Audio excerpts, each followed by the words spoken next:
дайын. Өлген адамдын жайга коердо бир көзү ачык болуп жабылбай калса кандай болот? Эми эчтеке эмес, ошол ойдон кое бересиңер. Өлгөн адамдын бир көзү ачылып калыптыр, бир көзү жабык. Эми азыр катуу эме кыла турган болсоң, баары жабылбайт ал. Аны же бирде сен менен скотч менен клейлеп койгон болбойт ал. Ачык бойдон калды, ошол ойдон эми алып барып коюп коесуңар. Кепиндин ичинде болот да. Бирок ушуну берип коюңуздар да, маркумду узаткандачы алдыңыздан узап атса коркпоңуз.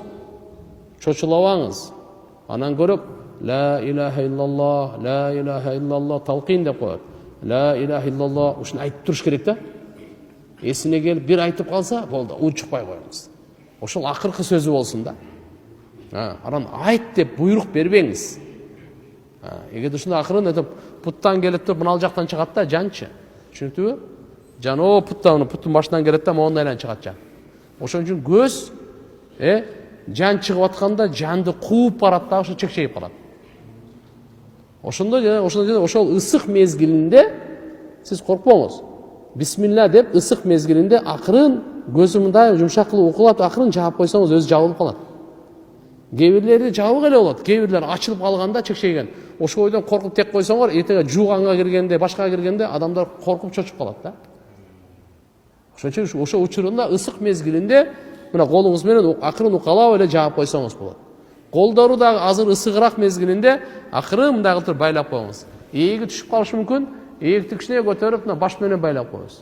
Мындай кылып эле. Платочко болобу же болбосо мындай неме нерсени айырып туруп эле акырын мындай байлап коюш керек да. Чтоб кээде эң ачылып калат, оозу дагы кичине эмерээк болуп калгандан кийин, ал катып калгандан кийинче жабыш кыйын да. Мейлиби? Ушундай кылып туруп. Эки колу мындай кылып, эки бутун бармактары бар го? Мына эки бармак бар эмеспи? Мына ошо эки бармагын байлап коюңуз мындай кылып. Мынандай болуп калбасын да.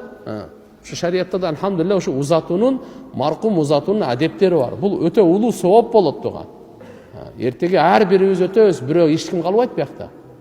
Ошон үчүн иншалла бизге да ошондой кыла тургандар, сизди азыр бирөөнү жууп атсаңыз, эртеге бир учур келет сизди жууйт. Бүгүн сиз бирөөгө алхамдулилля жаназа окуп атсаңыз, эртеге сиздин жаназаңызды окуйт.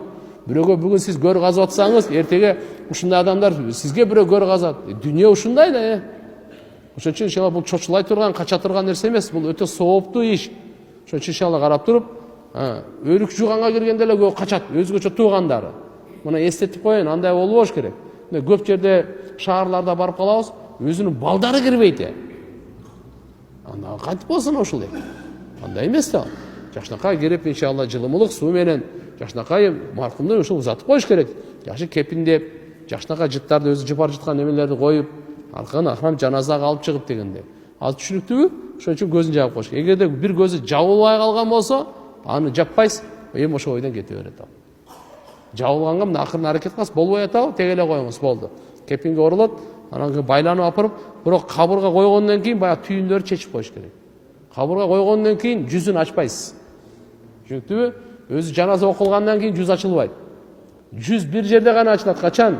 Эгерде ихрам байлап, ажылыкка же умрага ихрам байлап, ихрамдан чыкканга чейин көз жумса, анын жүзү, башы жабылбайт. Пайгамбар саллаллаху алейхи ва саллям айткан, ихрамда ким эгерде дүйнөдөн кайтса, сеп анын жүзүн, бетин жапканга уруксат эмес эле да. Ошол бойдон келип кыямат күнү ал ихрам айткан бойдон турат иншалла. Лаббайк айткан бойдон турат. Вакыт бар.